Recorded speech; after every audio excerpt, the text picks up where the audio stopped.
Meaning and purpose for you, you won't really enjoy it. Yeah, I think a lot of people, in fact, the number one thing I hear from people who meet me in person is, I've had so many people meet me and they're like, you surprised me. I'm like, why? Like, you're just working, you just sit on your phone or you just work on your laptop, and you know, like they thought I'd be this crazy guy running around being crazy, and they realize I'm extremely restrained. I'm very careful about everything I do. From What's your routine like? Okay, so it's a good question. So I wake up, whatever time that happens to be. What time do you wake up? I have a problem sleeping. Okay. I'm not good at sleeping, but let's say I wake up around 9-ish, but I go to bed usually around 3, 4. Yeah. First thing I do is drink 2 liters of water. Then I train. Every day I train for about... What do you do? I train for about 30 to 45 minutes a day. I don't train... What is it? What kind of training is it? It depends where I am because I travel so much. Right. So if I'm in hotels, you kind of got to do what you can do, right? Okay. So mainly it's weights now. I don't box as often because it's inconvenient. Like if I was training for a fight, it's different. Yeah. And I was sparring a couple days ago. I still got the move. No one can hit me, so I'm still got it. Yeah. But so usually about 45 minutes, I tear through a bunch of weights. I just go as crazy as I can, get that out of the way. Yeah. Bunch of coffee. I'm a coffee addict, I guess. I don't know if that's still allowed. I hope so. But okay, good. Because I love caffeine. I believe caffeine's a miracle drug. So I'll have 2 or 3 coffees, another 2 liters of water. I only eat dinner every day. I don't eat breakfast. I don't eat lunch. Yeah. And then from there, it's just completing tasks. I have something to do. I have a podcast with you to do, or I have somewhere to go, or I have to go. Maybe sometimes it'll be something good, like pick up a new car or a new watch. But if not, I promise you now, I spend every waking second on my laptop or staring at my phone running the empire. That's all I do is work. Life to me is work. Life to me is work at the point now, sleeping's work. I only sleep because if I don't sleep, I wouldn't be able to work. Wow. If I could work without sleeping, I wouldn't sleep. People look at my life and they, especially you're right, with the marketing, they see the cars, they see the boats, they see girls, etc. And they're like, oh, wow, he's living this crazy life. And then they get around me and realize that, yeah, we're on a boat. Yeah, there's hot girls. Yeah, it's a yacht. But I'm on my laptop and I'm working. That's it. That's all I want to do is run the empire because it gives me a sense of purpose. So it sounds boring to say, but all I do is work, my friend. That's it. Wow. That's it. When I finish this, we'll talk, we'll have a bit of food, etc. I'll get in the car, I'll go back, and I will work until my next appointment. That's it. I just work. That's all I do. So it's kind of funny because people say to me like, what's the secret to getting rich? And I'm like, it's easy if you don't do anything else but work. Like I don't have any, my only, like, I'm trying to think of what even hobby I have. I love to drive. What is the secret of getting rich? That's a good question. That's a good question. We live in an attention economy. So I think stage 1 is certainly attention. Stage 2 is once you have that attention, establishing credibility. And then stage 3, once you've established the credibility, is finding a way to genuinely improve people's lives. The reason I do so fantastically well is because everybody who's ever followed me or tried any of the things I talk about, their life gets better. So it's very easy to say, oh, I've tried Tate's program and my life's better, or I tried this, I followed Tate and I feel happier. So then, of course, they're going to understand the brand, and that's the way to do it. But truly, it's hard work. You need to be able to work endless hours. It's extremely competitive. You need to be able to work as harder than the other guys, and that's the only way I did it. I ground to the top the old-fashioned way, and that's still what I do. I just work. Manhood is exceptionally hard, and life is hard. But how you shape yourself will determine how hard it is for you and how miserable it will be. As a man, there is no easy life. Your life is not about being easy. Your life is not about being happy. Your life is always going to be difficult. All of the pain you feel, all of the sadness you feel, you're supposed to feel as a man, and you have 2 effective binary choices. You either go through the suffering and go through the trauma and go through the hardship it takes to be a man of value, or you suffer eternity as a nobody. And being invisible, I would argue, is almost worse. You can have a very stress-free life if you work in Starbucks. You don't care about the Starbucks once you clock off. You go home, you play video games, and you exist until you die. That's stress-free, but you have to suffer being a nobody. Alternatively, you can go out there into the world, try and implement your mark on the world, work hard, try to get rich, more money, more problems. You can try and start a business, the stress of that. You can lose your girlfriend because all you're doing is working. This is a new level of stress, a new level of trauma, but at least you'll be a somebody at the end of it. There's 2 ways to suffer. You either suffer as becoming a somebody, or you suffer as a perpetual and forever nobody. What did Napoleon say? He said, glory is fleeting, but obscurity is forever. Absolutely. Glory is fleeting, but obscurity is forever. And when he says fleeting, that's a really good point, because everything in life is rented, especially your glory as a man. When you have a good body, it is not a good body as complete. It's not finished. You haven't completed the task. You have rented that good physical condition. You must train every day to retain it. Everything is rented. Your body, you don't just get a good body and you're done. You still have to go to the gym every day to maintain that good body. You don't just get a hot girl and it's done. You still have to work hard for her to always love you and respect you. You don't just start a business and now you're rich. No, you have to start a business and work on that business every day. If you take your eye off the business, it will fail. Everything in life is rented. So when he says glory is fleeting, he's also absolutely not correct, because glory is fleeting and you have to constantly and endlessly work for it and make sure that you never stop. Otherwise, it will be taken from you. But obscurity is forever. If you never make a mark on the world, then you effectively never existed. And when you're gone, nobody will care. The reason our Father is discussed at length is because of who me and Tristan are. And the reason we will be discussed forever is because who our sons will become. And that's very important, because you have a duty to your ancestors and you have a duty to God. So you must make a choice. And this is genuine choice to you people at home. Do you want to live in obscurity forever and be invisible and not matter and have an easier life? I would argue that it's not easier, because in your heart and in your soul, you're going to feel guilty knowing you could have been something you're not. Or do you want to try your absolute best and struggle and suffer every day of your life, paying the rent for all of the amazing things around you? We pay endless rent. We pay rent for our bodies. We pay rent for our relationships. We pay rent to keep our kids. We pay rent to keep our business. We pay rent to keep our freedom. Every single day is work to pay the rent. It's absolutely never ending. And you have to make that choice. So if you have a pen and paper in front of you, you need to decide, do you want to be invisible with a lower rent bill, or do you want to be important and work hard and suffer to make sure that the rent is paid? It's a choice you must make, and it's binary, and you must be extremely dedicated towards the decision you finally make. Absolutely everything as a man is your responsibility. It's your responsibility to become your best and brightest version of yourself. And you're not going to do that simply by talking it into existence. You need to live it into existence. You need to go out there and do things which are genuinely difficult, genuinely stressful, which are genuinely scary, so you can become the man you want to be. So you have to take responsibility for these things, and you have to seek them and choose and find the correct difficulties for you to overcome, so you can build a character worth having. I believe that it's pain that teaches. I don't believe men especially can learn any way besides pain. We talk about learning a lesson the easy way or the hard way, and I'll tell you something. We've all been offered chances to learn a lesson the easy way our entire lives. And guess what? We didn't learn anything, and we kept doing it.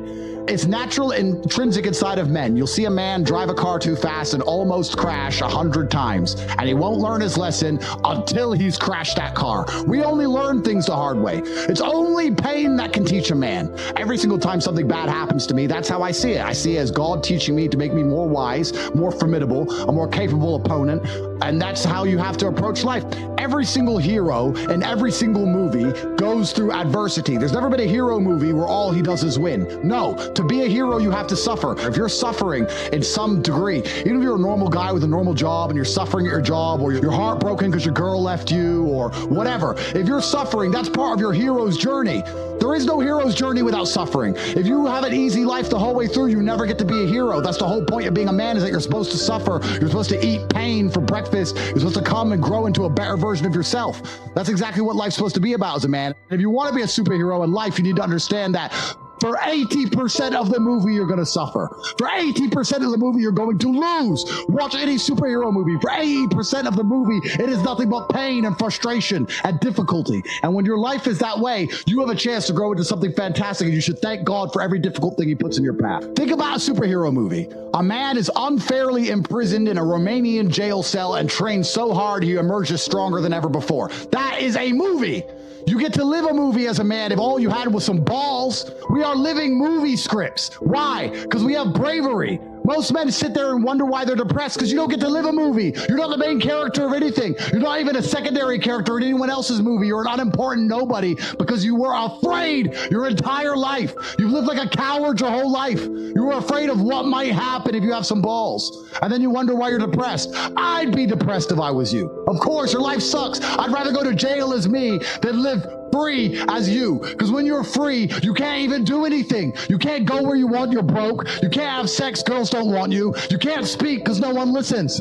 So what are you free to do? You're more in jail than I ever was. The system does not make rules for the good of you. It makes rules for the good of the people who make the rules. And a lot of the life paths laid out to the average man at home today is not for their own good. It's only going to lead them to depression and misery. Do you think you're a force for good? I absolutely not really know I'm a force for good, because I'm a force for truth. And truth is a good thing. Without truth, we're going to end up in absolute tyranny and slavery, and we're already on our way there. I think there's a whole swath of the population, especially young men, that feel disenfranchised. I haven't put a magic spell on the world. The fact that people like what I say means that they agree with me deep inside. They may be afraid to say it themselves, but I am seen as a bastion of free speech and a bastion for masculinity as a whole, because a lot of men are largely forgotten about. I mean the best for people. I want everyone to be successful. I want the world to be a better place. And I think the world's a better place based on the back of strong men who stand up for what they believe in. I think that's how the world's always been a better place. The Matrix programming says the opposite. They're telling us that to be a better place, all the men need to be weaklings and compassionate without any morals or without any hard lines or beliefs. And they must talk in a very, very soft way. And we need to be very, very compassionate and very, very tolerant and all these things. But if you look at history, the only times things were peaceful and nice is when strong men stood up with their swords and said, no, this is mine and this works this way. No one's going to come fuck with it. I think that masculinity and strength is what makes things beautiful. It's what preserves things, and it's what we need more of. This is what's missing from the world. Masculine men have a duty to provide and protect those they care about. We have a duty to do things we don't feel like doing because we know we're supposed to do them. And it's your duty as a man to stand up and say, I want to be as important and strong and good-hearted and God-fearing as possible, and I need to work hard to achieve those things. If you cannot control your own mind, then you are just a feather in the wind of life. Because your own mind is the only thing you can control. You can't control the weather. Right. You can't control other people. You can't even control whether your heart stops beating. You might have a heart attack tomorrow. You can't control anything besides what you think. There's no such thing as too much masculinity if it's genuinely masculine. Genuine masculinity is not out here to hurt people. It's absolutely the opposite. It's out here to protect. And when bad things happen, they call traditionally masculine men. If you need a firefighter, you need a masculine man. When you call the police because of the problem you have, you want masculine men. And as soon as a woman or a man is in trouble, when you look for backup, you look for masculine men. And masculine men have a duty to provide and protect those they care about. We have a duty to do things we don't feel like doing because we know we're supposed to do them. And that's why we stayed in the Titanic and died. And the dangerous thing about overly emotional men is that they're dangerous. They're genuinely dangerous. This is what's crazy. All these people who talk about toxic masculinity and how bad it is for men to be traditionally masculine. A traditionally masculine man does things he doesn't feel like doing because it is his duty to do them. He charges into the burning building because it is his duty. Not because he feels like it, because it is his duty. We're now teaching the new generation of men that they don't have duty and they can just act on their feelings and act how they feel, and they don't have to act as a man should. Do you know what happens when you get men who just act how they feel? You get school shooters, you get violence, you get rapists. Men who do not control their emotions are dangerous. If you find a man who is stoic, he's not gonna hurt people. He's gonna sit and think about his actions very carefully, and he's gonna be a good man who protects and provides for his family. You find a man who just acts out on impulse and does whatever he feels like, you're gonna find a dangerous man. Sitting here telling men to cry more and act with their feelings, and it's okay to feel this way, that way, etc., and have no self-control. That is why we have the problems we have in the world. Absolutely and utterly wrong. So when they talk about toxic masculinity, they have it completely inversed on its head, completely and utterly wrong. We need to be teaching stoicism. We need to be teaching young men to understand that the world is very, very difficult. It's hard to be a man. You're going to feel bad sometimes. You need to suck it up and perform anyway. Not to sit there and cry your eyes out or blame other people. We're living in a comfortable world now where people think, oh, it doesn't matter, it doesn't matter. But you know what? To some degree, it does matter. It does matter, and I'm going to tell you who it matters to. It matters to your soul, and it matters to God. I stand in the mirror with a pure heart. I know I am the best version of me that could possibly ever exist. I know that God is proud of me. There's nothing that God hates more than sloth and laziness. If God were to create a man and that man were to sit around and do fuck all, God will frown upon you. It's why you're never lucky. When I hear people say, oh, it's hard, or I don't have time, etc., all you're doing is telling me you're a loser. Every single winner feels the same as you do. The difference is they do not quit. They do not give up. They do not make excuses. They stay on the highway. It's amazing what you can achieve if you never give up. You have to love the chaos. You have to love the war. You have to love the idea of all the constant problems that you have to fix. You have to love being the center of a mini universe you have created, and it's going to implode under its own gravity if you're not there doing constant Aikido. That's how kings have always felt. Do you think Alexander the Great didn't feel that? You think Julius Caesar didn't feel that? You think Genghis Khan didn't feel that when he's getting all these reports and he's at constant war in 7 different directions, and his wife's probably complaining at the same time, and his favorite horse just died, and he's walking around doing Mongolian Aikido? Of course he was. That's all anyone who's been important has ever done. If you're looking for calm and peace, you won't matter. You're a different man when you have no safety net. You're a different man when you have to pull it off. Not, I need to. No, I literally have to pull this off. I have to roll the dice. Most men don't understand what it feels like to roll a dice and you have to get a 6. They go, what do you mean you have to? No, I have to get a 6. Yeah. Oh, but what if you don't? No, I have to get a 6. I fucked up. She left me because I wasn't good enough.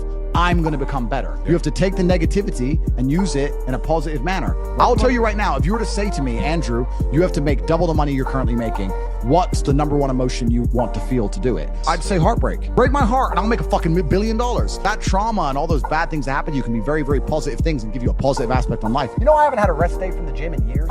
Every day I train and I don't want to go and it's boring and I'm busy and every single day I still go. So I learn about discipline and pain and suffering. Even at my old age with my long, difficult life, I'm still going to the gym every day to punish myself and show God that I am motivated and disciplined. And no matter what happens, I will not miss a single gym session ever. The best thing you can possibly do as a man is prepare for the endless difficulty that's going to come your way. There's no way out as a man. You're either going to have a very difficult life to become somebody important, or you're going to suffer the difficulty of being invisible. What do you want to do? You want to be invisible and never have a girlfriend who truly loves you and nobody care if you live or die? You have to make a choice. It's going to be difficult either way. If you want it, you can have it. If you're sitting there saying, oh, but I tried my best and I still didn't get it, you're lying.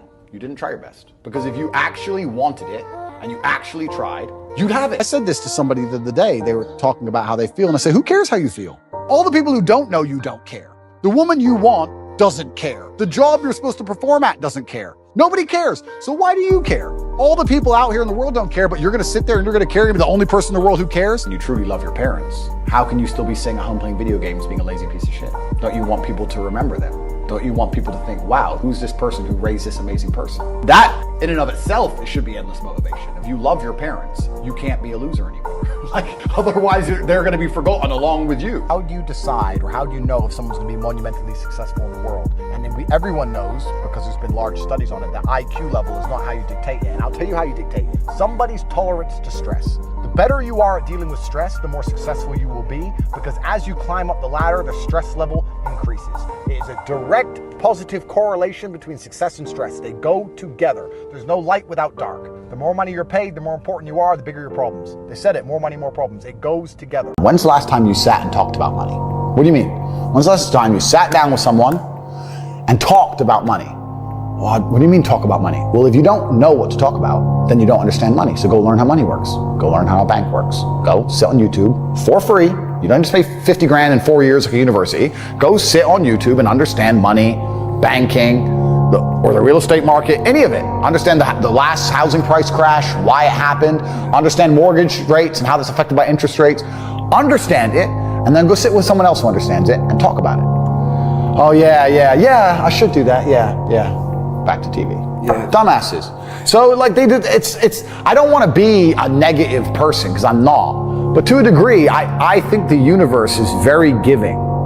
And I've yet to experience in my 36 years a man or a woman who genuinely tries their very best and genuinely dedicates himself to something and is genuinely motivated to make sure they're the best version of themselves, who doesn't get what they want. Yeah. I've never seen it. I've never seen someone go, I spend all of my time doing what I'm supposed to do. I do not waste any of my time. I dedicate myself. I'm good to people. I'm honest. I'm hardworking. I'm there on time. Every time I've got a meeting, I've got a firm handshake. I don't snake anybody.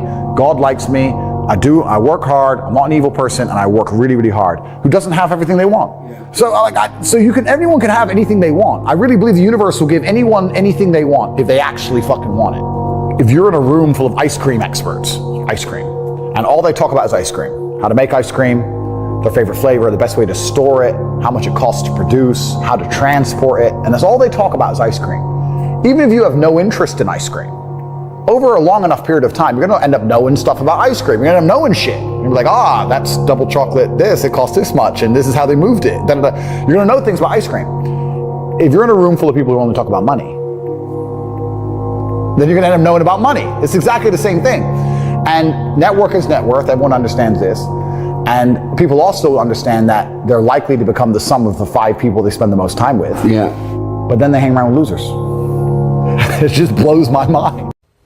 What do you say to young men who come to you for advice? I say that life as a man is exceptionally difficult. I say the most beautiful and the most terrifying thing about being a man is you're born without value. Society doesn't care about you. You're only going to be cared about based on how useful you are. You have the chance to build yourself up and become a superhero if you're prepared to do the hard work and be indefatigable enough to never quit.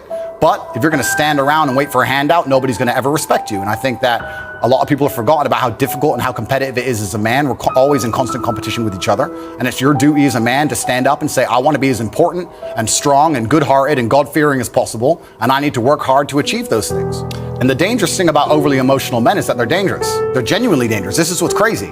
All these people who talk about toxic masculinity and how bad it is for men to be traditionally masculine. A traditionally masculine man does things he doesn't feel like doing because it is his duty to do them. He charges into the building because it is his duty. Not because he feels like it, because it is his duty. We're now teaching the new generation of men that they don't have duty and they can just act on their feelings and act how they feel, and they don't have to act as a man should. Do you know what happens when you get men who just act how they feel? You get school, you get violence, you get... Men who do not control their emotions are dangerous. If you find a man who is stoic, he's not going to hurt people. He's going to sit and think about his actions very carefully, and he's going to be a good man who protects for it and provides for his family. You find a man who just acts out on impulse and does whatever he feels like, you're going to find a dangerous man. Sitting here telling men to cry more and act with their feelings and it's okay to feel this way, that way, etc., and have no self-control. That is why we have the problems we have in the world. Absolutely and utterly wrong. So when they talk about toxic masculinity, they have it completely inversed on its head, completely and utterly wrong. We need to be teaching stoicism. We need to be teaching young men to understand that the world is very, very difficult. It's hard to be a man. You're going to feel bad sometimes. You just suck it up and perform anyway. Not to sit there and cry your eyes out or blame other people. Tough being a woman too in modern society. It's certainly tough being a woman, but I'm not a woman, so why would I speak on issues I do not understand? I'm a man. You can feel an empathy for women. I feel empathy, certainly, but I do not understand their issues. How I feel doesn't cross my mind. I don't know how else to explain it. There are days where I'm pissed off or sad or happy. It doesn't cross my mind. It's just like I woke up, whatever mood I happen to be in, I have things I need to do. It's a busy day. Zuby's here soon. I need to go training before he gets here. I had a meeting with the bank at 7:15 a.m. I have shit to do. Like, I didn't cross my mind if I was happy, sad, excited. I just had to work. I don't wake up and go, I'm worried if I might feel sad today. Who cares? Who cares? I can be happy or sad on the same day. Nobody notices and the same things get done. The exact same amount of work gets done. Nothing changes. I'm certainly not a person who doesn't feel emotions because we're all human. I certainly do. But I've never prioritized them in any regard. I haven't built a mental model that I haven't put them in the middle of my mental model and then affected my actions based on how I feel for each one. Most people see people with things they want and they don't do the second half. They don't try and work out how they got that thing. Oh, my man has a Ferrari. Okay. I wish I had a Ferrari. Okay. They don't sit there and go for an hour. How did he get a Ferrari? It doesn't cross that part is the part they don't want to do, right? They just go, oh, he has a Ferrari. Wish I had a Ferrari. And they go back to TV. You have to be able to hunt in the day and the night. You have to be able to do both. You have to be able to perform when you're happy and sad. You can't only be able to perform when you're happy. You can't only go to the gym when you're motivated. You can't only be a competent person when your life's going well, because when your life's not going well, you're no longer competent. Then you're going to lose to people like me. And it's player versus player. If you're the kind of person who can only do well when you're happy and you're competing against someone like me who can do well all the fucking time, guess what? You lose. Lazy people never get anywhere in life, doesn't matter what it is. Doesn't matter if it's tennis or money. If you're lazy, you're never going to get there. As a man, you dedicate your life to other people, and the best thing about my monumental successes is being able to take care of my mom and my family and the mothers of my children and all of my friends or anyone else who needs help, and trying to be as useful as possible to the people I care about. That's the best thing about my success. I don't care about the house I live in. I don't really care about the car I drive. I don't care about any of that stuff. None of us do, but you want your woman to be happy, you want the kids to be happy, you want your mom to be happy. So that's the best thing about my monumental successes, absolutely. Most of you do not use your mind for what it's for. You've forgotten how to imagine things. You're permanently distracted by the matrix. You can scroll up and down on social media accounts, but you cannot close your eyes and vividly imagine. You can't give yourself goosebumps. You can't evoke an emotion in yourself anymore. This is an age-old skill that humans had very recently up till social media. You should be able to close your mind and imagine the life you want to live so viscerally to the point where you can taste it, so that this reality, the one outside of your mind, feels like nothing but a prelude, a ramp, which allows you to get where you want to go.